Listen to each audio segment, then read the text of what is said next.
We're excited to bring you our next panel discussion focused on rural economic development and workforce, sponsored by Lockheed Martin. This panel was supposed to be moderated by Joe Rice, but in my opinion, I think we've gotten a bit of an upgrade. And Joe would agree if he were here. We have Christy Lee, State and Local Government Relations from Lockheed Martin, here moderating today's panel and introducing our panelists. So let's give a warm welcome to Christy. No pressure. You're supposed to say, oh man, she's going to be awful. So good luck. No expectations. Hi, everyone. Thank you so much to Christian, Sarah, Kathy for putting this on every year. I think this is so beneficial for the state of Colorado. And I want to give a huge thanks to my panel members, especially Representative McCluskey and Senator Rankin, who rushed over here from the Joint Budget Committee. So not only are they in session, they are also on the Joint Budget Committee, so a lot going on. And thank you for taking the time to be here. We really appreciate it. And we also have Bonnie Peterson, who is the Executive Director of the Associated Governments of Northwest Colorado. I think all three of these panelists need no introduction to this group. They've been such great advocates in the rural community. So I wanted to start first with Representative McCluskey. She was the sponsor of the House Bill 1330 Task Force on Student Success and Workforce Revitalization. They just came out with their report. I was listening into an event, I think a couple days ago, and it sounded like you all had about 90 recommendations that you pared down to 6 main recommendations. So I just assumed they dumped them all in a hat and picked 6 out, because that's the only way I think you could get 90 ideas down to 6. So kudos to you for all the work that you did on the task force. So Representative, I'll turn it to you to give an overview of what the task force looked at, an outline of the recommendations that came out of that work. Thank you. Thank you, Christy. Can you hear me? Okay, great. First of all, thanks to Club 20, Pro 15, and Action 22 for having us today and the opportunity to share some of the good work that has been happening while we haven't been in session. It is true, I carried House Bill 1330 last year. I really have to commend my co-committee members on the Joint Budget Committee, Senator Rankin here with me today.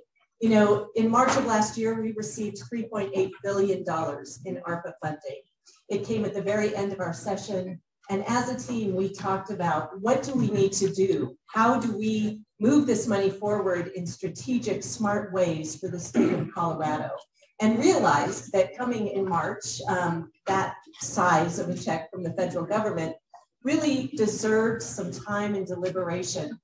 And so in House Bill 1330, we designed a process that brought together higher education, industry leaders, business leaders, as well as our labor partners and workforce development centers to talk about what could we do with these funds to best drive both the ability to recruit and retain a highly qualified workforce. What else could we do with the money to bring all of the different entities together to blur the lines between higher education, our business, industry, and labor groups? How can we work collectively to really make a difference for Colorado?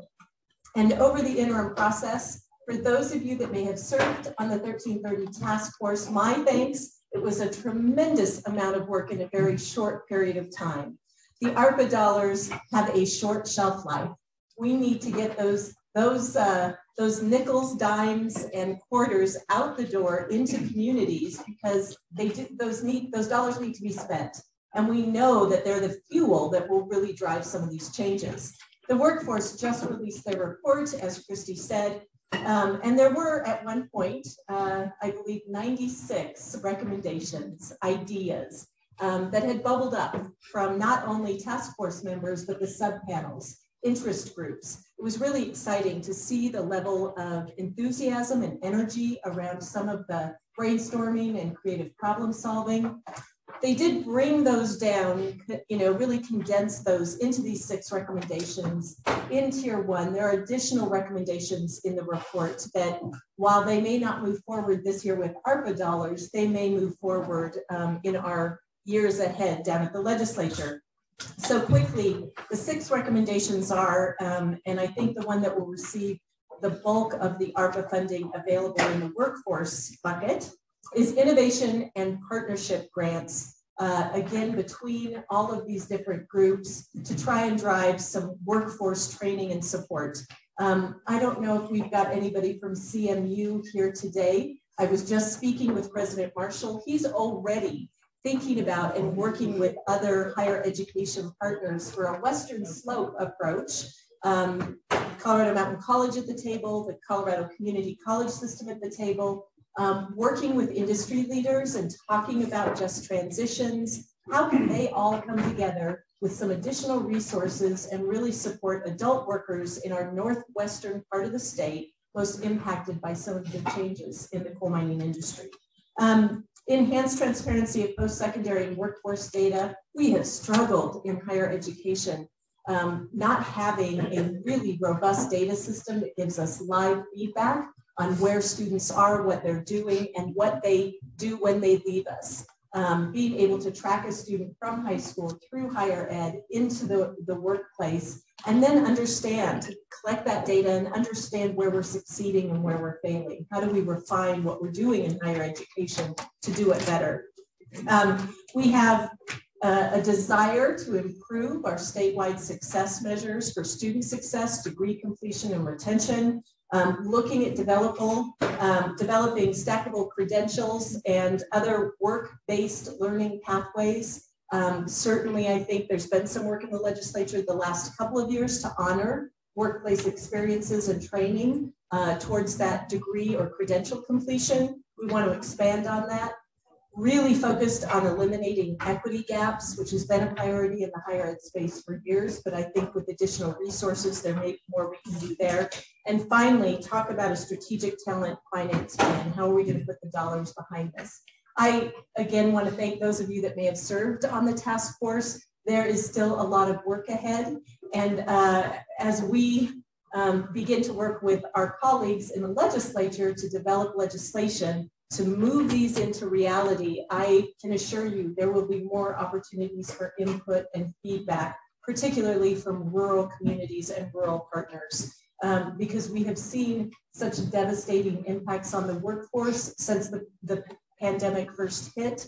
I think there is truly a commitment to make sure that your voices are in the mix in designing how we build these. Particularly grant programs when we know those can be so challenging for smaller municipalities and counties. So thank you all. Really appreciate the time to be here today. That was a lot. Sorry. I appreciate it. That knocked off some of my time here. So thank you for that overview. And workforce is such an important issue, I think, to most industries. Lockheed Martin Space, our corporation-wide numbers, we have just over 10,000 employees in the state. However, I looked this morning on our jobs search website. We have just over 850 jobs open in Colorado. So huge workforce issue, and thank you for tackling those heavy issues down at the Capitol. And I know Senator Rankin, over the years, we've talked a little bit about, how many of those jobs can be remote? How many of those jobs don't have to be on the Front Range where most of the aerospace companies are? So I'll turn it over to you to give some comments about the task force and maybe a little bit about the remote work, if you'd like.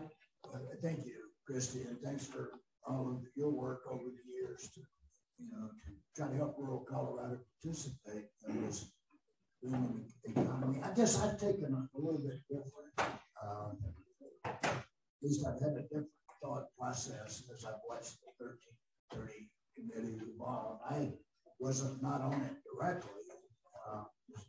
A lot of other things, but I've been concerned about the ability of rural Colorado to really react to all of this, because it's really not just the billions of dollars coming out of the workforce recommendations. We also have $3.3 billion of state one-time money that's over and above a 15% reserve. We have a state budget that's, right up to the Tabor limit. We'll be refunding over $1 billion in Tabor refunds to people. And now we have the infrastructure bill coming on. Every school district, hospital, county is getting direct distribution dollars.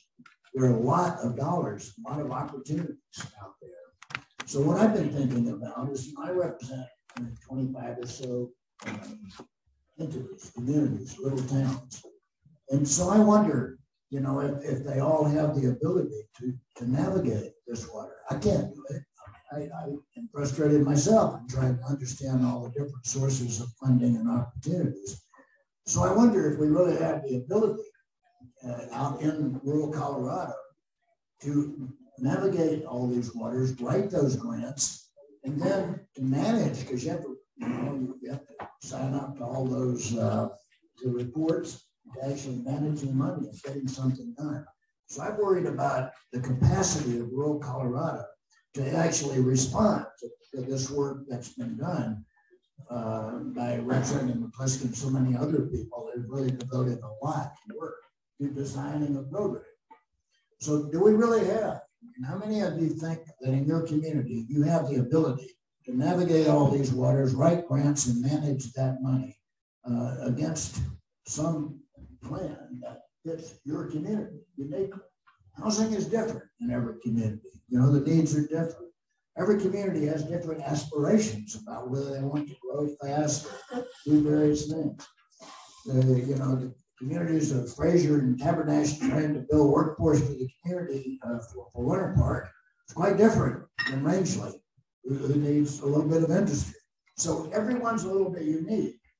How many of you actually feel like you have the ability to respond to all of this opportunity coming along?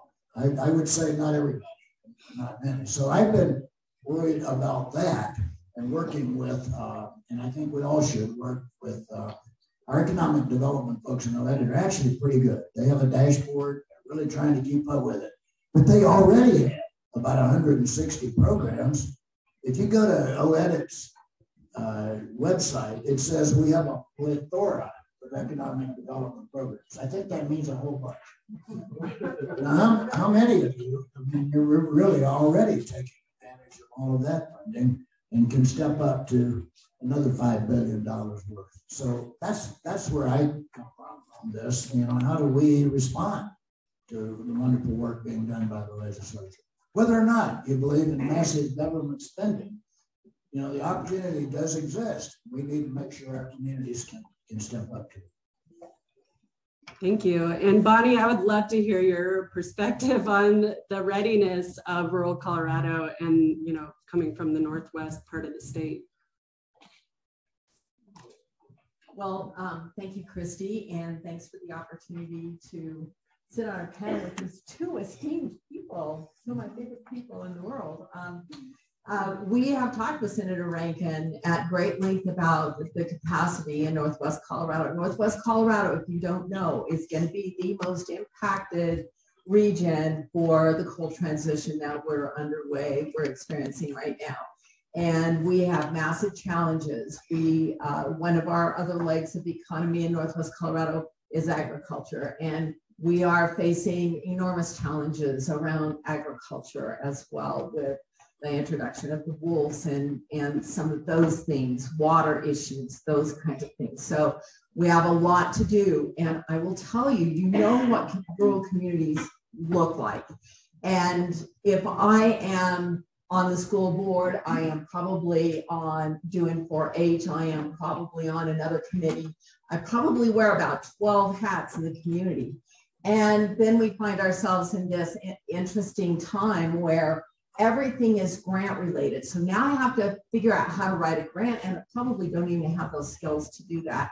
So AGNC has been trying to fill that gap, but we're a very small group. We're 3 at this point in time. And we're trying to help all of the communities throughout our region in the 4 counties that we serve, and it's actually 5 counties that we serve, and help them understand what will we do with those assets that are left behind as the coal transition happens. What will we educate our people on? CNCC, Colorado Northwestern Community College, has an absolute gem of a program up there. And we're dying for pilots. But do you realize that in order to get some of the grants for CNCC to do pilots, we have to say that we're going to have pilots in Rangeley? Not going to happen. So we need some help with that. We need to have these grants be able to be flexible around what our needs are. And we need to be able to, as Senator Rankin said, we need to be able to monitor and administer those grants as they come along. We have great opportunity, we really do. But one of the things that I've said for a long time is we really need to look at what are the economic development opportunities in those regions. And we need to figure out how we can market that to the businesses. For instance, there are businesses in the Front Range who are dying for workforce. We're going to have 700 direct employees put out of work in Monmouth County. These are people with skills. Now, doesn't it seem like maybe if I'm expanding, it might make some sense for me to look at that region and look at bringing some of those jobs to those communities and capitalize on some of that? CNCC and CMC need to be able to create the programs for retraining for those workers. If I bring a manufacturer up there, how do we retrain them? We need to have that assistance as well. We need to recognize as we do grants and as we do work from the 1330 study, we need to recognize, just as Senator Rankin was saying, these communities are all different. If we're going to target low-income students, maybe CMC's target and efforts toward low income is going to be different than CMU's and different than CNCC's. We need to recognize that there are differences, and we need to be sure that we help these smaller colleges find faculty. We have in Rangeley a couple of very, very important faculty seats that have not been able to be filled for months. And if we lose those programs, then we lose a lot of opportunity as we're going to go through this transition. So there's a lot to think about here. We definitely want to be at the table. We want to be involved. We want to have the conversations. And I think that rural Colorado has a lot to offer, and we want to do that. And just to, I guess, talk one more minute about what Senator Rankin had to say with regard to remote work. We are working on that as well. We know that we have students who graduate in our region. They don't want to leave.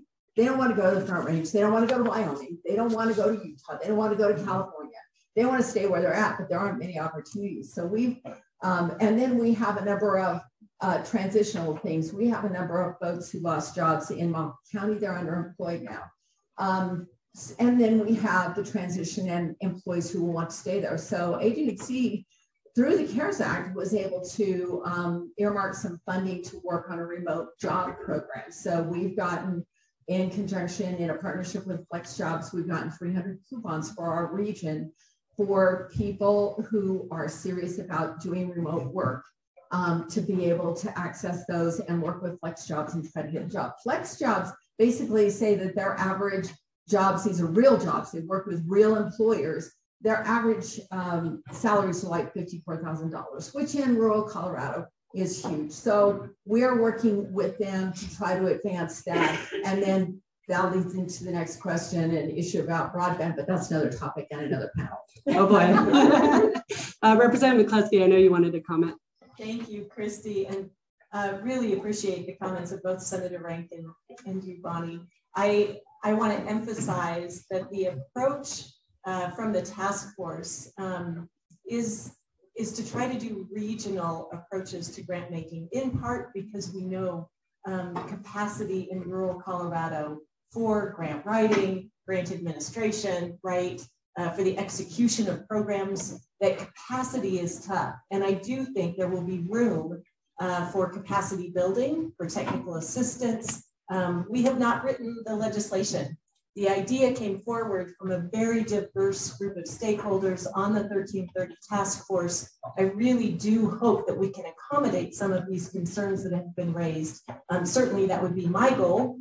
And recognizing that, you know, just in my district, I represent wealthier communities who have been able to build some of that capacity around grant writing and grant administration in Summit County, and then there are much smaller communities, Lake County, for example, that certainly doesn't have the same number of staff, people, and bodies to be doing the work. So great points, certainly something we've got to be mindful. Thank you all for those comments. And I think that leads really well into the next topic I'd like to tackle is diversifying the rural economies. And Bonnie, you kind of alluded to some of this.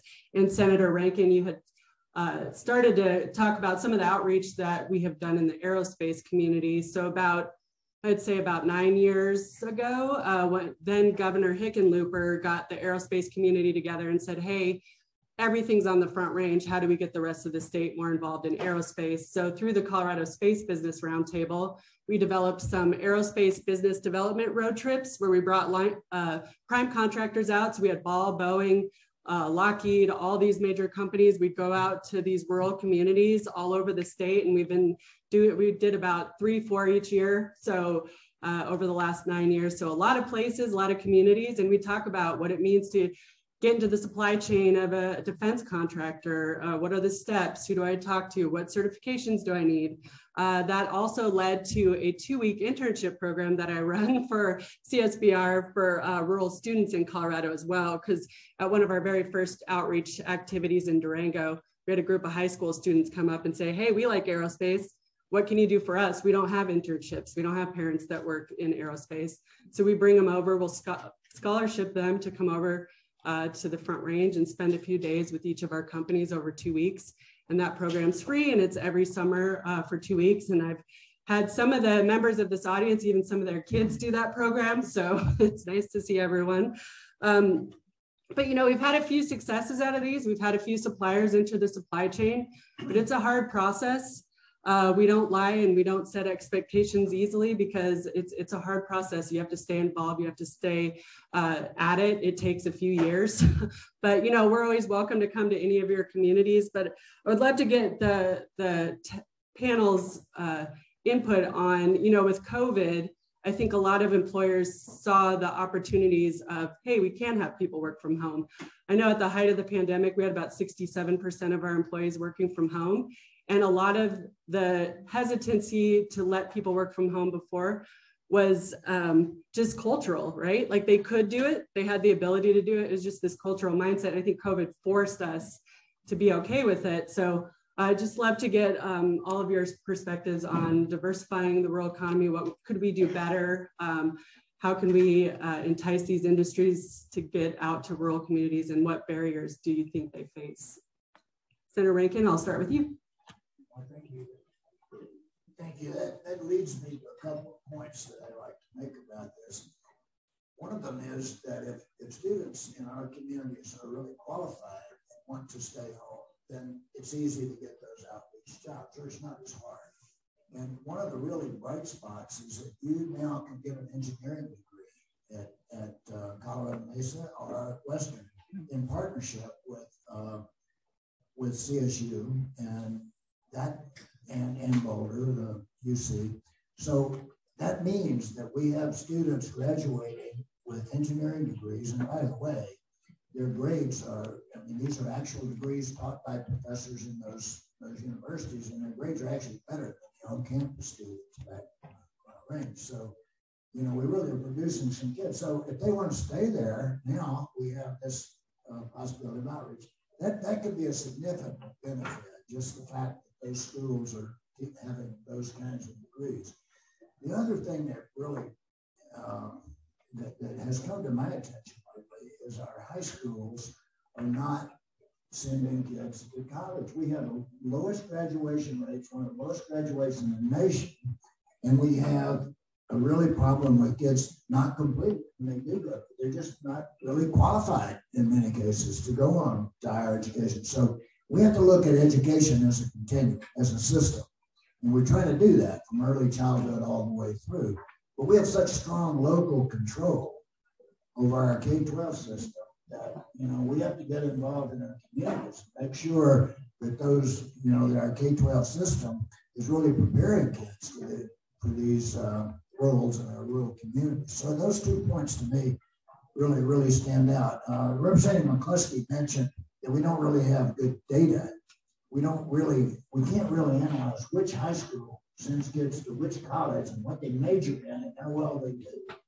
There are data sets that allow you to do that. We've been looking on the committee, or 1330 committee, looked at something California's doing. So really treating education as a system so that we produce a workforce, that matches the workplace all the way from birth to, retraining in the workforce. So I think that's something the legislature, but it's got to have local involvement, because local control is such an important factor in our system in the state.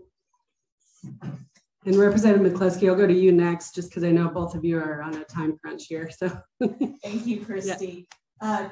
I'd say a couple of things. I worked on the Summit Prosperity Initiative, which was a group of leaders. Commissioner, sure, you might have been on that as well at one point. It was Eagle Lake and Summit counties, and we were talking 3-4 years ago about diversifying our economy. More than 70% of the jobs in Summit County are related to tourism and hospitality. Many of them entry-level jobs, right? Service-level jobs. And we had recognized we needed to do something. Now, and I'm guessing a few of our mountain rural resorts are like this, we're Zoom towns, right? All of our housing has been eaten up either by folks from down here from the Front Range or from out-of-staters who can work on their jobs every single day from the beauty of our spectacular mountains. That's wonderful, except that it doesn't mean that we have more or diverse jobs locally. And that has created, obviously, challenges in housing and childcare. And I anticipate that as we continue to work on what does it mean to diversify our economy, the lasting impacts of the pandemic will really drive or be the fuel for some of those conversations. I know in Summit County, trying to capitalize on who we are, where we are, there's been talk about high altitude medical research. How could we entice or bring along folks that may be interested in doing research and facilitating different approaches to healthcare around altitude to our community? And what does that mean? Does that mean that we're bringing in, better paying jobs? Does that mean that we are truly breaking out of what has been our bread and butter, the hospitality, tourism, outdoor recreation, economic drivers? And I think the conversations are very early to say what does come next.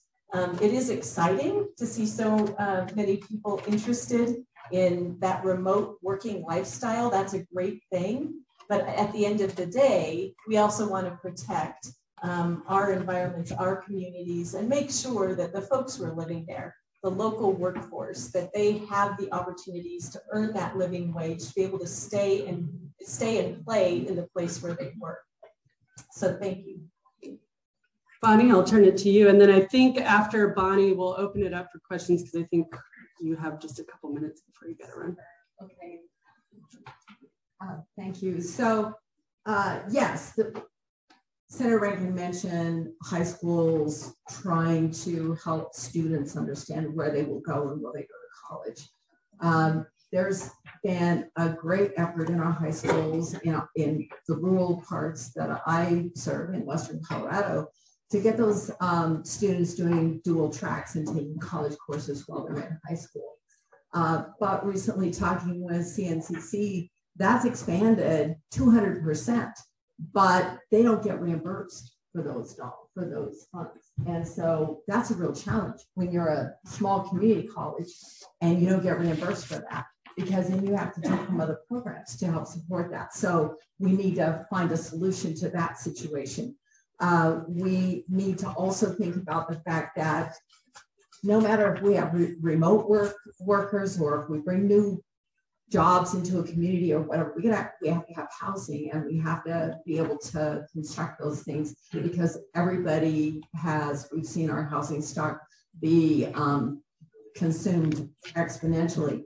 So we really need to focus on how do we get students who are suited and want to do it into the trades, because how do we address the situation that you're talking about in Summit County if we don't have those technicians and those tradespeople to help build those facilities that we need. And then we need to continually help our colleges to be able to retrain workforce, because no matter what you're doing, you're probably not going to do it for 30 years anymore. You're going to be changing your job. I know I've changed my job a lot, but you're going to be changing your job. And how do you address that workforce retraining? And I don't think we have a strong funding source to help our colleges be able to do that. A lot of our colleges in rural areas manage to retrain or continue training existing workforce for the jobs that they're in through grants and that sort of thing from businesses, but that's not always available.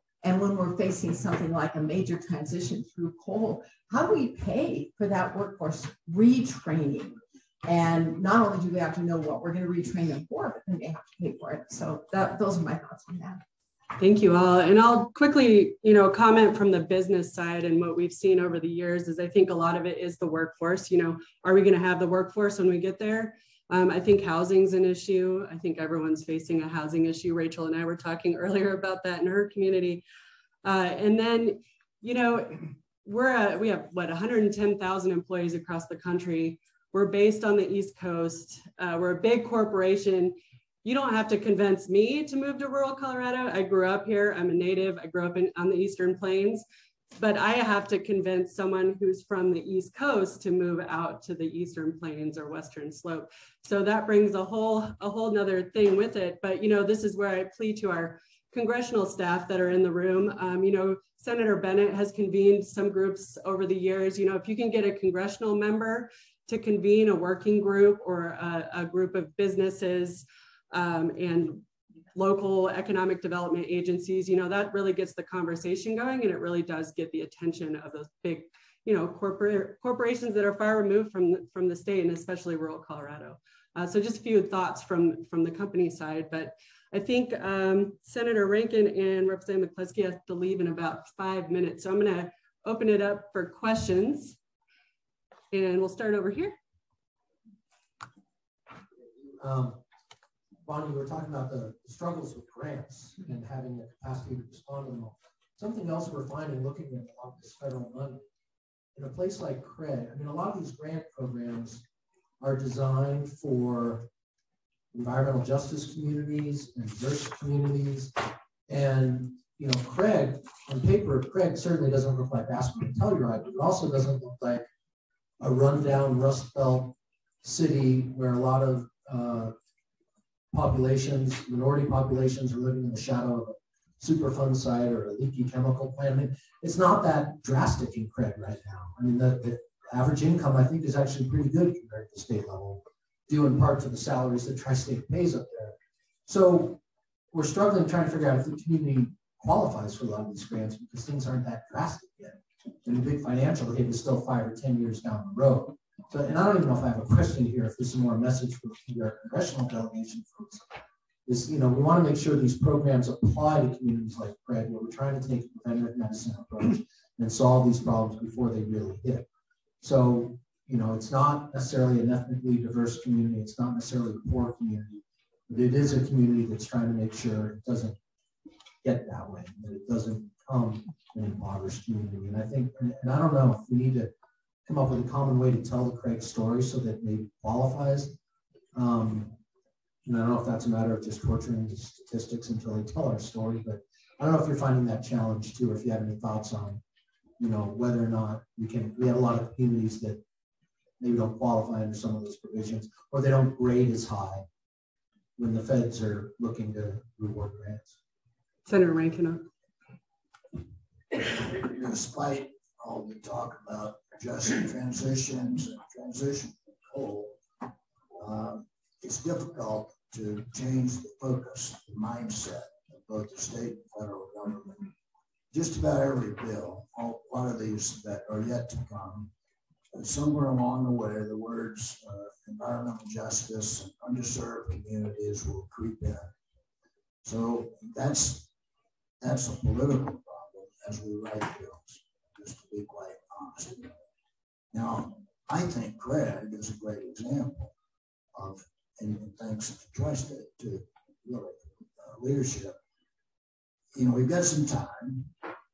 We actually upon our foundation and go a partner to hire a person, an economic development person.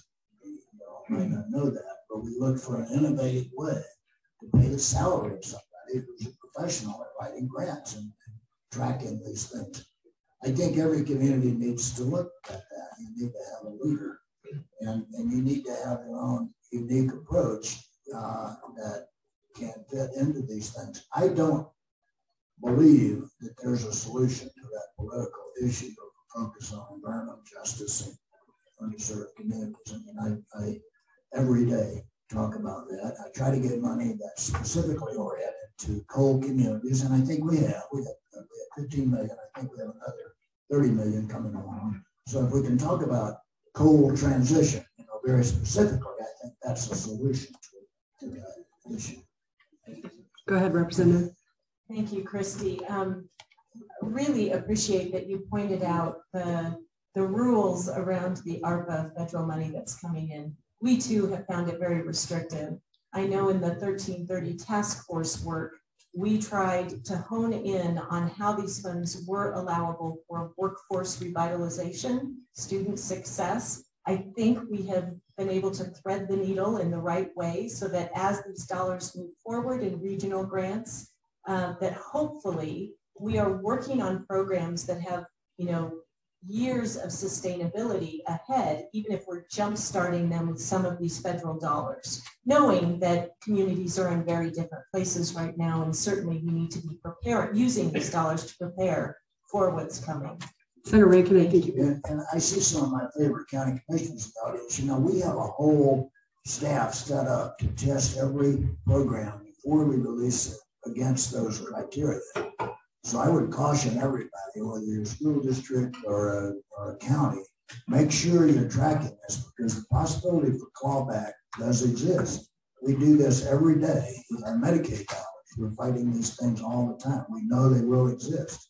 So be very careful about how you spend those dollars. Yeah, go ahead, Bonnie. And just to kind of tag on to what Drew said and the conversation here is the other capacity issue that we have in terms of grants in some of these small rural communities is, if we're talking federal grants, there, and sometimes state as well, there are match requirements. And as we see our revenues decline in these areas, there are no matching dollars at the local government to do that. We've talked with Senator Rankin about helping with some of that, since we do have a scenario right now where there are a lot of funds coming into Colorado. Is there a way for the state to help with that? Go. Thank you for saying that. We are planning to set aside $100 million to match federal grant requirements. I want to extend that so that we can help communities, because I think of our local fire department, you know, it's volunteers, and they don't have anybody to write a grant, and there's money available, but they don't even apply. So, you know, we've got to do something about the matching funds required out of our own programs, and so we'll be working hard on that. So it is 1:10, and I think that's when you wanted to run. So no, it's okay. I just wanted to confirm, so because we could squeeze in one more question.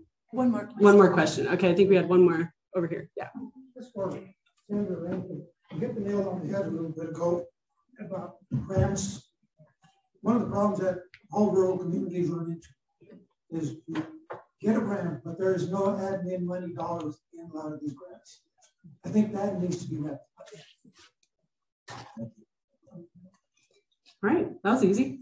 Well, I'll let you both run back to all the work you're doing down at the Capitol, and thank you for squeezing us in on your lunch break. I appreciate it so much, and thank you, Bonnie, for sitting on the panel with us. And I love that Joe just gave me side-eye the whole panel. So he's here in spirit, so judging me. No. Thank you all.